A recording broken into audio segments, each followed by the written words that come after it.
Well, hi everybody. Here we are yet again, another week in the War Woman cabin, ready to do some Woodstove cooking. We're doing something a little bit different today. Instead of taking our traditional recipe from the Foxfire book of Appalachian Cookery, I'm going to be making something that's more of inspired by the recipes in that book and inspired by some of the resources we have available to us right now, particularly some wild foods. So I love to make something I call a Southern Buddha bowl. For those of you who don't know what a Buddha bowl is, it is a really great grain bowl. So you usually have a base grain like quinoa, farro, rice, and then you add in a protein. You can do chicken, you can do beef. A lot of people, if you're vegetarian, might do tofu. And then typically some steamed or sauteed vegetables. And that's usually your Buddha bowl, and you put on nice toppings on it, and then you just eat it in a bowl, and it's a really great, comforting, filling meal. I make Buddha bowls all the time because it's a great way to use up pantry ingredients. So usually the day or two before we have to go to the grocery store, that's when we're having our bowls. A lot of times I do a stir fry, but our newest favorite has become this Southern variation. So today I'm going to make a shrimp and grits style Buddha bowl. Now I want to just assure you that this is more of a formula way to cook. So it's not exactly a recipe. I don't use a recipe. I never stick to a recipe for this. This is purely a formula that you can use what's in your pantry or in your freezer and put together a really great and filling meal for you or your family. So anytime we make a Southern Buddha bowl at home, we always start with a base of grits. So I make a bowl of grits, and then on top of that we usually put chicken or shrimp. Today, like I said, we're going to be using shrimp. And then I usually make up some greens, corn, and then a bean. Today I'm going to be using black-eyed peas. Black-eyed peas are commonly found in Appalachia. They're a really popular dish in the South as well. They're also mentioned in the Foxfire book of Appalachian Cookery. I'm also going to incorporate some corn because corn is huge down here. And then I'm also going to cook up some wild greens that I actually foraged today. So I've got a mix of some violet leaves, which kind of act like a spinach, and then some small dandelion leaves. And then I also harvested just a few ramp leaves.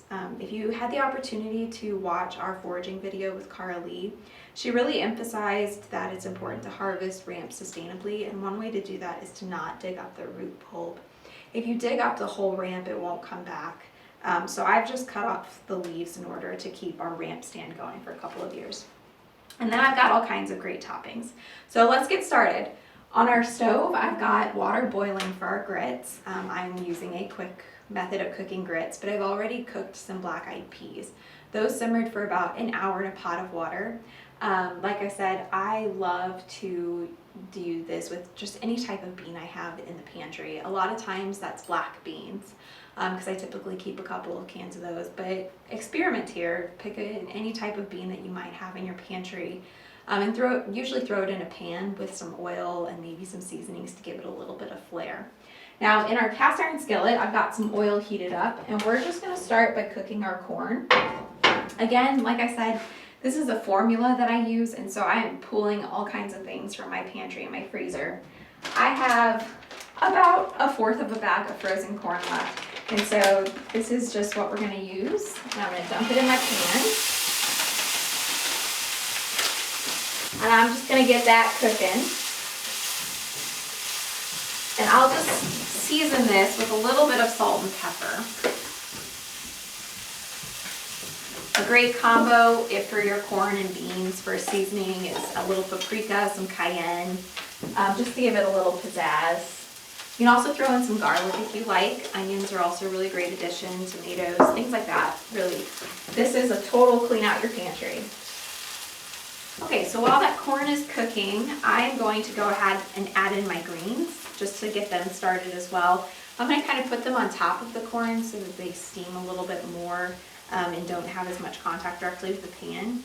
If you aren't a greens person, or if you don't want to go out and forage your greens, you can use something like kale or spinach. Those are really great in this as well. Again, if you don't like greens, you definitely don't have to do greens. Any vegetable here is good. And so I'm just going to let this cook for a few minutes until those grains are wilted and I start to see some nice color on the corn. Okay, in the meantime, we're going to prep our shrimp. If you are a vegan, I would highly recommend tofu. Some crispy baked tofu would be really good on top of this bowl. You can also do mushrooms, so like a really nice shiitake mushroom or even portobellos that's sliced thin. Seared in a skillet would be good as well, and a mushroom would take a dry rub really nicely as well. If you are an omnivore, I highly recommend using chicken. That's a great, easy way to get your protein in. You can also, like I said, use beef or pork. I have seasoned the shrimp with a dry rub, and this is just a dry rub I mixed up. I think it's a combination of like paprika, salt, brown sugar, some other ingredients. So they're pretty much ready to go, and we're just waiting for the skillet to open up. We're gonna get our grits ready to go.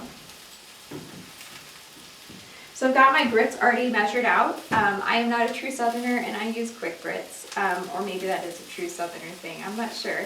But up here in the mountains, a lot of people like to use fresh milled grits. We actually have a mill really close to us, just nearby in White County, so a lot of times on the weekends when it's open, we like to go there and get bags of fresh milled stone ground grits as well as some flour. But since it's been closed, we've had to rely on our Quaker variation. So I'm just going to pour these grits into my boiling water and give that a nice stir.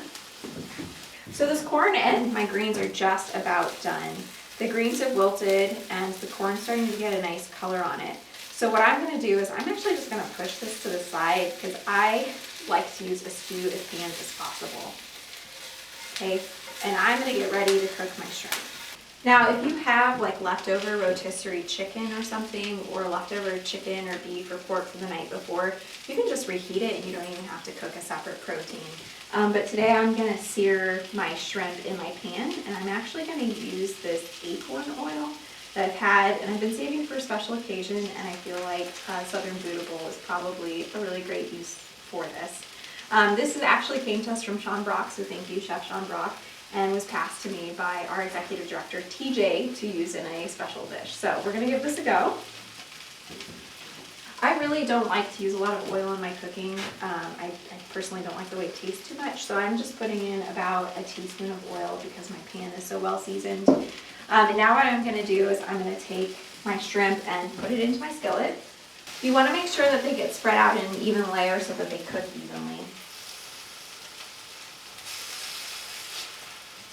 Now, those of you who joined us last week might remember that the far left side of the stove and the back eye is the hottest part of the stove. So I'm essentially cooking over medium-high heat right now because my fire isn't that hot. I've been using hardwoods, which produces a more even, constant temperature than something like a pine, which would create like a spark of heat, but would burn out a lot faster. So I've kept a really constant temperature in the stove. The oven's actually been warm for probably about 2 hours now, hour and a half, and it stayed pretty consistently at 300. So that's how I know that I've got an even heat. So where I'm cooking at, like I said, is on the back corner. My favorite part about Bootables is all of the toppings that you can put on it. We, usually have a lot of condiments that seem to get stocked up in the fridge after a while, and we'll have like a little bit of this in a jar and a little bit of that, and sometimes I find it hard to use them all before their expiration. So Bootable is a good way to get creative in using these. You can make some really cool sauces out of things that you have in your pantry. I'll post some recommendations for that on our blog with this formula and the recipe that I've used today. But I like to include something that's vinegary. So I didn't have chow chow. Chow chow would be a more Appalachian thing to have on top of this Bootable. Instead, I've made quick pickled red onions. This is one of my go-to recipes, and we almost always have a jar of it in our fridge. All you need is 1 red onion, about ½ a cup of white vinegar, a little bit of salt, and some sugar. And all you have to do is put it in a jar and let it sit. And within a couple of hours, they're pretty much ready to eat. So that's one thing that I love to put on there. It gives it a little bit of a nice fresh crunch, but also that great tang that comes from the vinegar. We never go anywhere without hot sauce. Today we're using sriracha, but you could use any type of hot sauce that you have on hand. If you like that little bit of heat, in the summertime when we have a garden going, I do like to make my own hot sauce because it's pretty easy. and it's incredibly delicious. So that's something that we always have on hand. I've also got some avocado, some fresh chopped cilantro, and definitely some cheese for those grits. That's one of my favorite ways to eat grits.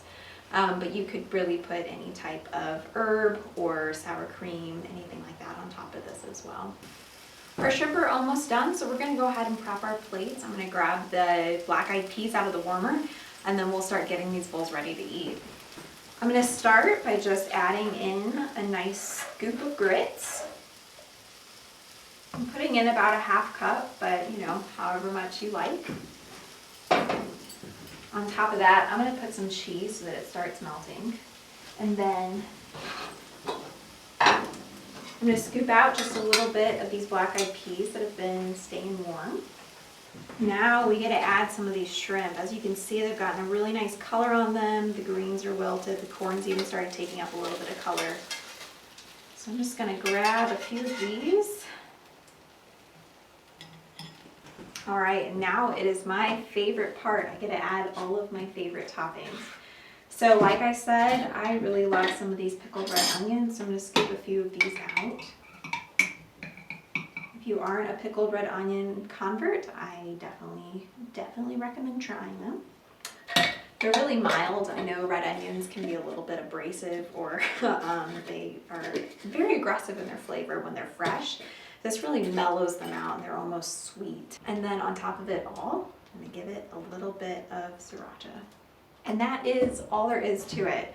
So now we have this beautiful bowl. It's got some really great color to it. It's also got a lot of really great nutrients in it. It's gonna be a very filling meal. And I also got to clean out my pantry and my freezer.